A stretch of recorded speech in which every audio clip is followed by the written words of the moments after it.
I know math is not the Conservative Party of Canada's forte. And the budget will balance itself. So,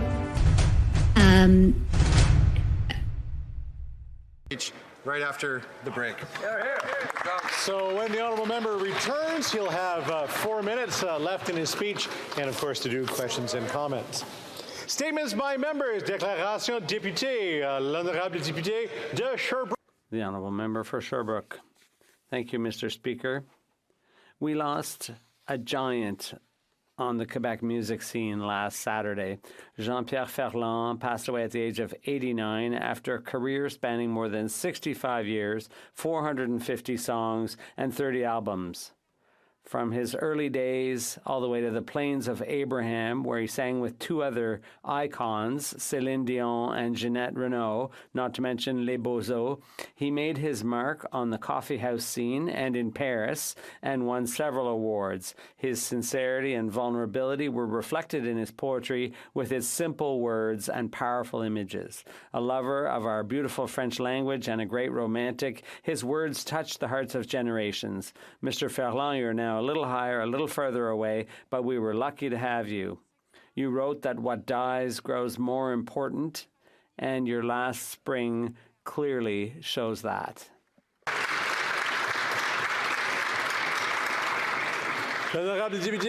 The honourable member for Portneuf-Jacques-Cartier. Jean-Pierre Ferland has marked the history of Quebec and world music with his inimitable voice and timeless songs. His exceptional career spanned more than 6 decades, punctuated by such undeniable hits as Je reviens chez nous and Un peu plus haut, un peu plus loin. Ferland was a poet of song, captivating his audiences with profound lyrics and haunting melodies. His musical legacy continues to influence generations of artists and fans. His passion for music, his commitment to his art and to his language, French, have left an indelible mark on Quebec's cultural landscape. Jean-Pierre Ferland is a true musical legend. His songs will continue to resonate through time, bringing comfort and inspiration to all who hear them. I assure you, Jean-Pierre, that we'll keep the fires burning and make our home a warm, welcoming, and unforgettable place. My wife, Isabelle, and all Quebecers join me in saying farewell, Jean-Pierre.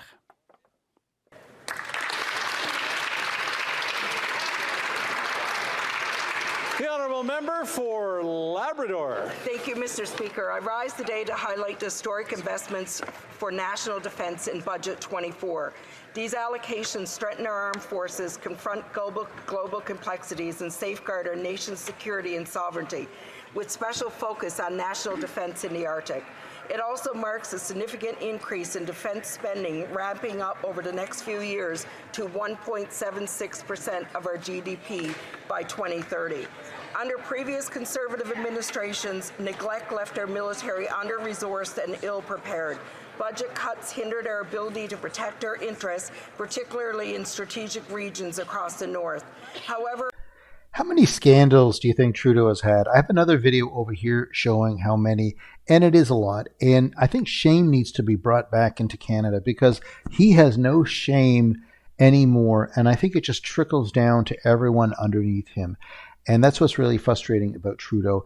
And as far as an election is concerned, obviously there should have been one a year ago. But do you think it'll really be in October 2025? Because his steam, like all he has to do is smile and for the camera, go on his vacations. There's going to be a new love in his life coming up, probably, because he has to, because he needs to take attention away from himself. Anyway, let me know in the comments what you think. Let's go back to the video. under our Liberal government's leadership, we're rectifying these shortcomings. These investments are aimed to bolster our defence capabilities, and our focus on defending the Arctic underscores our commitment to securing our northern frontier and ensuring Canada's safety and prosperity amidst evolving security threats. These investments are critical for shaping Canada's future and those of the people of the Arctic. Hear, hear. The honourable member for Berthier-Masquinongé. We lost one of our greatest giants on Saturday. Jean-Pierre Ferland died, and and leaving his wife, family, and millions of saddened fans behind. I know math is not the Conservative Party of Canada's forte. And the budget will balance itself. So, He was on the music scene in Quebec for 60 years, born in Montreal, then settled long ago in Saint-Norbert, and he wrote hundreds of songs and masterpieces. His repertoire is immense and marvelous, singing of love and women throughout his life. And with a thunderbolt, he gave us the giant album Jaune, perhaps the greatest record in Quebec history. Fortunately, he didn't really leave us. He didn't go away. He's still with us, standing on our shoulders and knees. But since we must exist, and this is from the lyrics of his song Le Chat du Café des Artistes. Thank you, Jean-Pierre. We were lucky to have you. L'honorable député de Saint-Laurent. Mr. Speaker, this year, Vanier College's Architectural Technology Program and Department is celebrating its 50th anniversary. The program offers hands-on technical knowledge of building and construction techniques, coupled with the study and practice of aesthetics and architectural design. Their state-of-the-art equipment and facilities, mandatory internships and fieldwork in the industry, and of course, their skilled, knowledgeable, passionate, and caring teachers, including Michael Lancioni, who works tirelessly to ensure his students get the most out of this program, are the factors that I take into account when I say that the program is a huge success. Vanier has produced countless architectural technologists who have contributed to the development of Quebec over the past 50 years. Congratulations to Vanier College and to the Architectural Technology Department. We're proud of Vanier's hardworking teachers, of their students, and we look forward to seeing what the next 50 years will look like. The honourable member from Dufferin-Caledon.